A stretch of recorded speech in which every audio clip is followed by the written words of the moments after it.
Hi guys, I'm Christy and welcome to my channel. So as you know, I hired a home inspector to conduct a pre-drywall inspection on my home. I wanted someone who had extensive experience with new construction homes and knew what to look for in the construction phases. My inspector is a licensed commercial and residential general contractor, and he has over 35 years of experience in building and 21 years as a home inspector. He is state certified and licensed, and I actually found him on the North Carolina Home Inspector Licensure Board website.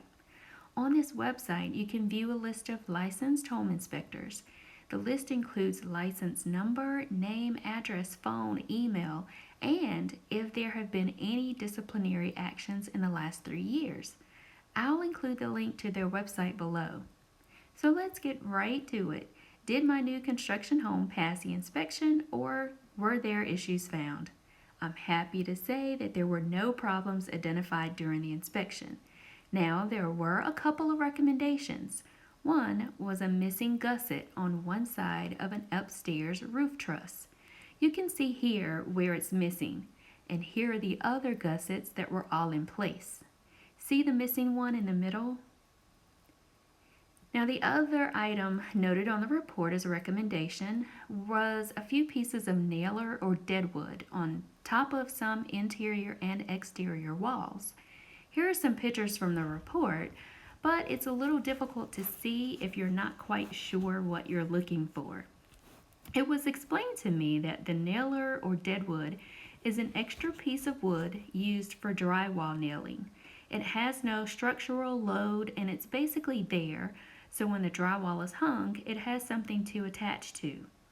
In my case, there was deadwood on all the walls, but in some places it didn't run the entire length of the top of the wall. My inspector told me at the time that he didn't have major concerns regarding this, but he would note it in the report simply as a recommendation. Now, I wanted to share a few more things that I asked my home inspector about as we walked the home during the inspection. So on some of the framing pieces, there were X's marked by green paint. At these X's, you can see that the wood piece has been cut and another piece of supporting wood nailed to the side. So my inspector explained that this is done when a piece of wood is bowed, which is pretty common.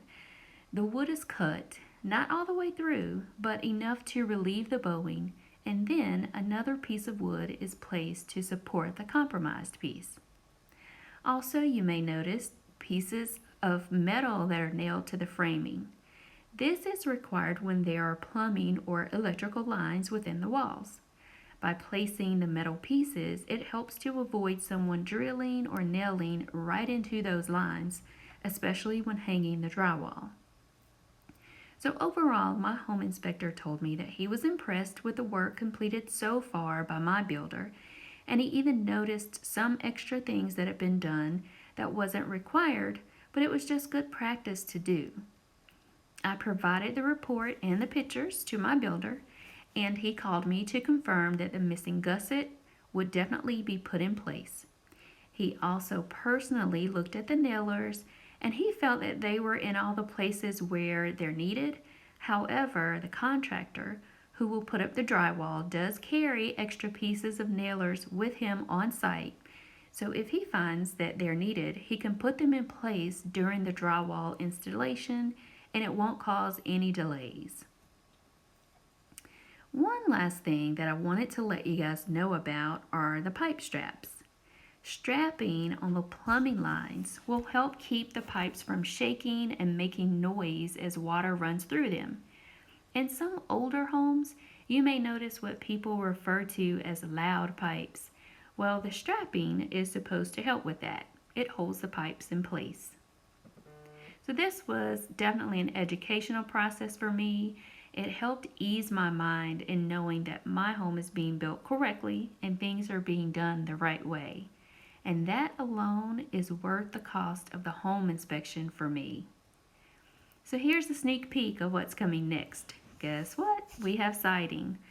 I hope this has been helpful, and if you haven't already, I would love for you to subscribe and be a part of my home building journey.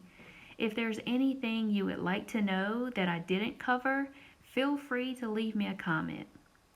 Things are really starting to pick up now, so I'll have to start posting videos more often in the coming weeks. Stay tuned, and thanks so much for watching.